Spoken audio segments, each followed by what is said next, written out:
नमस्कार, स्वागत है आपका हमारे इस YouTube चैनल पर। मैं मुनमुन श्रीवास्तव आपका हार्दिक अभिनंदन करता हूं। दिल्ली विश्वविद्यालय में सेमेस्टर एग्ज़ाम्स बस अब शुरू होने ही वाले हैं और आपके बहुत से सवाल सेमेस्टर एग्ज़ाम को लेकर हैं कि विषयों की अच्छी तैयारी कैसे करें, एग्ज़ाम को लेकर जो समय बचा हुआ है उसमें किस तरीके से जो है वो कुछ कैप्सूल टॉपिक्स मिल जाएँ जिनको अच्छे से तैयार करें तो एग्ज़ाम में अच्छे नंबर आएँ। और कॉमर्स को लेकर बहुत डिमांड है। DU में बीकॉम ऑनर्स और बीकॉम ये दो बहुत ही पॉपुलर कोर्स रहे हैं और हमारे साथ आज मौजूद हैं प्रोफेसर पुष्पेंद्र कुमार, जो कि बहुत सीनियर मोस्ट फैकल्टी हैं किरोड़ी मल कॉलेज दिल्ली विश्वविद्यालय में, और उनसे जानेंगे कि किस तरह की जो है वो तैयारी इन दिनों कॉमर्स के विद्यार्थी करें। स्वागत है प्रोफेसर पुष्पेंद्र जी हमारे चैनल पर। जी बहुत बहुत धन्यवाद। मैं धन्यवाद करना चाहूँगा आपका और वेलकम करना चाहूँगा सभी स्टूडेंट्स का जो first year, second year, third year और फोर्थ ईयर में एंटर हुए हैं, क्योंकि नाउ NEP 2020 के अनुसार हमारा जो प्रोग्राम है 4 ईयर प्रोग्राम है। तो अब जब हम 4 ईयर प्रोग्राम की बात करते हैं तो स्टूडेंट के मन में, चाहे वो फर्स्ट ईयर में आए चाहे वो फोर्थ ईयर में आए, उनके सवाल होते हैं मन में कि किस तरह के प्रश्न पूछे जाते हैं एग्ज़ाम में। तो अगर आप बात करें फर्स्ट ईयर की, तो फर्स्ट ईयर बीकॉम और बीकॉम ऑनर्स में बेसिक कोर्स हम लाते हैं कॉमर्स से रिलेटेड। और जब हम बेसिक की बात करते हैं तो उसके अंदर आपको बेसिक नॉलेज होनी चाहिए। अगर बेसिक नॉलेज थॉरोली है आपको तो आप इजीली किसी भी एग्ज़ाम को क्रॉस राइट कर सकते हैं इजीली और पास कर सकते हैं। तो उसके लिए करना क्या है? क्या कोई क्विक फार्मूला है? अगर आप क्विक फार्मूले के लिए जाएंगे तो मुझे लगता है क्विक फार्मूला नहीं होना चाहिए, क्योंकि ये कॉलेज और स्कूल की बात है जहाँ पर आपको थॉरो नॉलेज होनी चाहिए अपने सब्जेक्ट की। और क्योंकि ये बेसिक है, अगर आपको बेसिक अंडरस्टैंडिंग नहीं है, बेसिक समझ में नहीं आता तो मुश्किल है चीज़।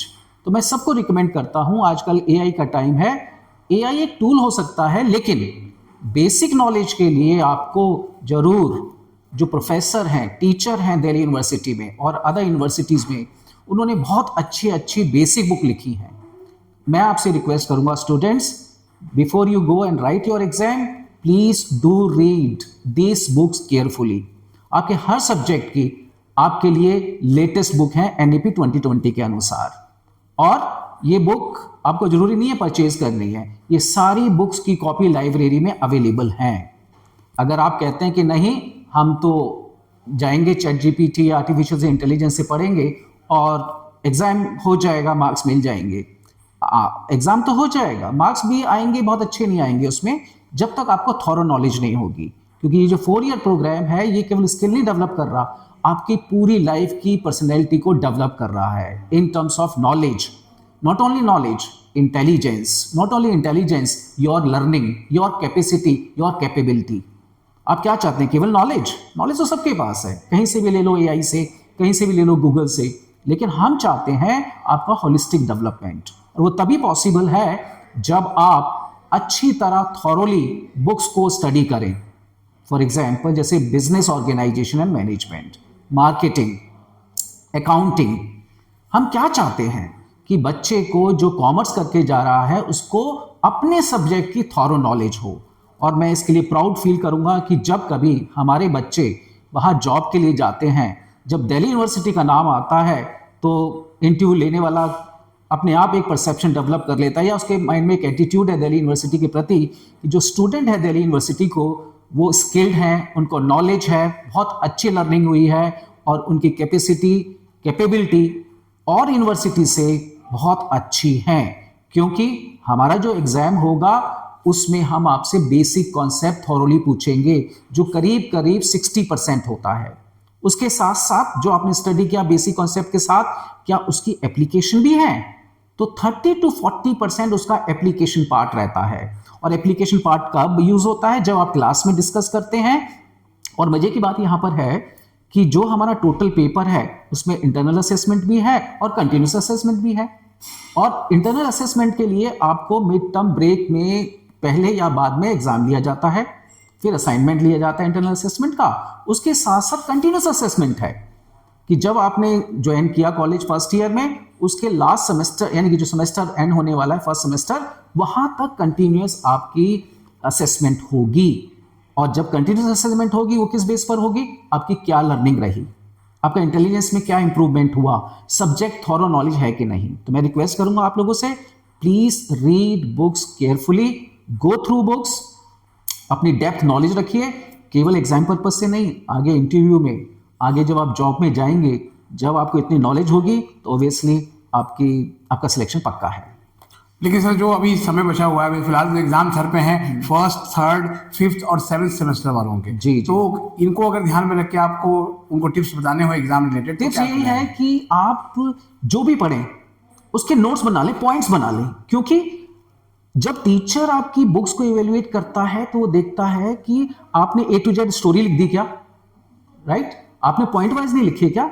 पॉइंट वाइज जब आप लिखते हैं तो हमें क्लियर हो जाता है कि अच्छा 5 मार्क्स का, 10 मार्क्स का, 14 मार्क्स, 15 मार्क्स का क्वेश्चन है, पॉइंट वाइज लिखा है आपने, उसको थॉरोली आपने उसको डिफाइन किया है, और पॉइंट के साथ सब पॉइंट उसमें मेंशन करिए और क्लियरली मेंशन कीजिए कि ये क्वेश्चन है, ये आंसर है। ऐसा ना ओवरलैप कर रहा हो, साथ साथ आपने सारा कुछ लिख दिया हो, वो टीचर देखेगा ये तो पूरे कंटिन्यू एक ही क्वेश्चन 10 पेजों में लिखा हुआ है। ऐसा नहीं होना चाहिए। कोशिश कीजिए, पॉइंट बनाइए, सब पॉइंट बनाइए, और हो सके तो ब्लू के साथ जब मेन पॉइंट लिख रहे हैं उस पर दूसरे पेन का यूज करो, कलर का, जिससे वो क्लियर नजर आए। और जब दो क्वेश्चन के बीच में एक थोड़ा सा 2 लाइन का गैप हो या एक लाइन खींच दीजिए अपने आप, तो और अगर एक चार्ट बना सकें, कुछ ग्राफ बना सकें हाथ से, जिसका पिक्टोरियल रिप्रेजेंटेशन जिसे कहते हैं, तो ये एक अच्छा होगा। इसका मतलब हमें पता है कि आपको for example product life cycle marketing में आता है, आप सबको पता है। अब प्रोडक्ट लाइफ साइकिल का हम ये पूछेंगे कि बेसिक कॉन्सेप्ट क्या है, लेकिन हम उसके साथ एप्लीकेशन ही पूछ सकते हैं आपसे कि भाई प्रोडक्ट लाइफ साइकिल में अगर वो इंट्रोडक्शन पर है तो मार्केटिंग स्ट्रेटेजीज क्या होंगी। अब मार्केटिंग स्ट्रेटेजीज तो आपको पढ़ा होगा बुक्स में, लेकिन किस कॉन्टेक्स्ट में, किस एग्जाम्पल के साथ, या कोई बिजनेस प्रोडक्ट है, कोई बिजनेस ऑर्गेनाइजेशन है, ये एप्लीकेशन हो गया आपका। तो आपको खुद भी अपने माइंड का यूज करना है। जो बुक में नॉलेज है वो तो है, वो तो बुक्स में हम पूछेंगे ही, लेकिन उसके साथ साथ एप्लीकेशन पार्ट आप थॉरोली जब क्लास में डिस्कस करते हैं, केस स्टडी होती है, उसके माध्यम से आपको प्राप्त होता है। और आजकल जरूरी है कि हर सब्जेक्ट में थोड़ा थोड़ा केस स्टडी भी आता है, तो उसके लिए आप तैयार रहिए। सर 12th में जो बच्चे कॉमर्स पढ़ के आए हैं और यहाँ पर बीकॉम ऑनर्स या बीकॉम कर रहे हैं, तो उनके लिए ड्यू का ये पहला एग्जाम होगा, तो कितना सर आप मानते हैं कि स्कूल लेवल में कॉमर्स और ग्रेजुएशन के लेवल में कॉमर्स बदली हुई होती है? मुझे लगता है ज़्यादा चिंता करने की जरूरत नहीं है, क्योंकि जो सब्जेक्ट आपने ऑलरेडी पढ़े हैं वही थोड़ा सा इम्प्रूवमेंट करके वही सब्जेक्ट यहाँ हम देते हैं आपको। तो बहुत ज़्यादा चिंता करने की बात नहीं है। अगर 11th 12th बहुत अच्छी तरह करा है तो आपके लिए फर्स्ट ईयर बहुत ईजी है, लेकिन यहाँ थॉरो नॉलेज है, डीप नॉलेज है, ग्राउंड लेवल नॉलेज है, आपको थोड़ा और डिग करना है। आपको पता है काफ़ी चीज़ें, लेकिन उसके पीछे लॉजिक क्या है, उसके पीछे और क्या वेरिएबल्स हैं, कौन से फैक्टर्स और हैं जो आपने स्कूल लेवल में नहीं पढ़े, है ना। हो सकता है उसके एप्लीकेशन पार्ट आपने स्कूल में ना पढ़ी हो, अब आपके लिए वो हो, तो आप चिंता ना करें, क्योंकि जो आपने स्कूल में पढ़ा है वो तो एक आपके पास एडवांटेज है, लेकिन थोड़ा और इम्प्रोवाइज करना है, थोड़ी और लर्निंग करनी है, जिससे कि आप अपने अच्छे रिजल्ट को मेंटेन कर सकें। जिस तरह 12th में आया उसी तरह आपका फर्स्ट सेमेस्टर, सेकेंड सेमेस्टर और पूरी डिग्री में अच्छा रिजल्ट मेंटेन रहे। जैसे आपने बताया कि अपने नोट्स बनाए, तो ये एग्जाम के दिनों के लिए कुछ और भी, मतलब नोट्स में से भी नोट्स बना सकते हैं? हाँ, नोट्स में होता क्या है कि जैसे हमने नोट्स बनाए पूरे सेमेस्टर में, उसमें से जैसे हमने एक फर्स्ट चैप्टर है उसमें हमें लगा कि 2 इसमें क्वेश्चन आ सकते हैं। कई बार टीचर खुद बताते हैं क्लास में कि भाई ये बहुत इंपॉर्टेंट क्वेश्चन आ सकता है, इस तरह का ओरिएंटेशन हो सकता है, इस तरह के क्वेश्चन आते हैं, तो हम लिखवाते हैं ऊपर कि सबसे टॉप पे लिख लीजिए आज हमने जो डिस्कस किया और इसमें से ये क्वेश्चन बनता है। तो वो बातें आपको ध्यान रखनी है। आपने क्या करना है, उसी क्वेश्चन को उठाना है और उसके जो आपने पॉइंट लिखे थे, अब डिटेल में नहीं पढ़ना, उसके पॉइंट नोट कर लीजिए। तो हम लोग, जब मैं खुद पढ़ता था तो हम यही करते थे कि मेन टॉपिक, उसके मेन पॉइंट याद करें और उसके बारे में तो हमें क्योंकि क्लास डिस्कस किया है, पढ़ा है, अब वहां लिखकर आ सकते हैं।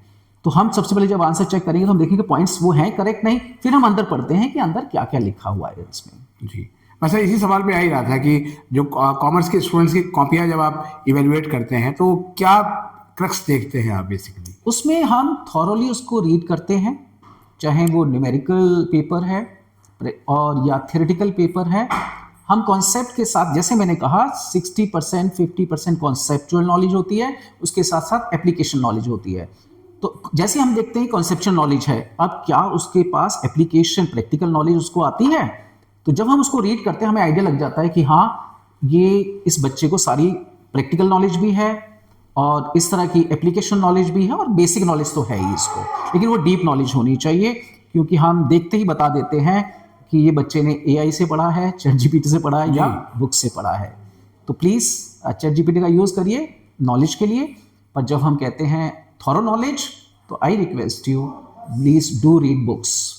और एक और भी चीज़ है कि जब कॉलेज में बच्चा आता है तो टॉपर और जो है वो लूज़र के बीच में बहुत थोड़ा सा डिफरेंस बताया जाता है कि बस ज़रा सा गैप रह जाता है, वो क्या होता है सर? मुझे लगता है कि स्टूडेंट अलग अलग बैकग्राउंड से आते हैं, अलग अलग जगह से आते हैं। हो सकता है कुछ स्टूडेंट बहुत इंटीरियर एरिया से आते हैं, तो उनके मार्क्स तो होते हैं अनडाउटली, यहाँ ऐसा कोई डिफरेंस नहीं होता।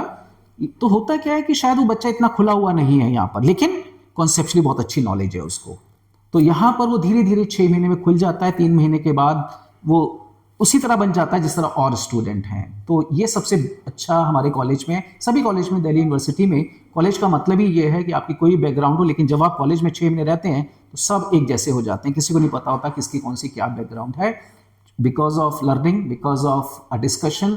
और मजे की बात है कि क्लासरूम के साथ साथ जो दूसरी हमारी सोसाइटीज़ हैं, को करिकुलर एक्टिविटीज़ हैं, वो इतनी एडवांस हैं कि आपका जो पैशन है वो आपको फॉलो, उससे आप फॉलो कर सकते हैं उस सोसाइटी को ज्वाइन करके।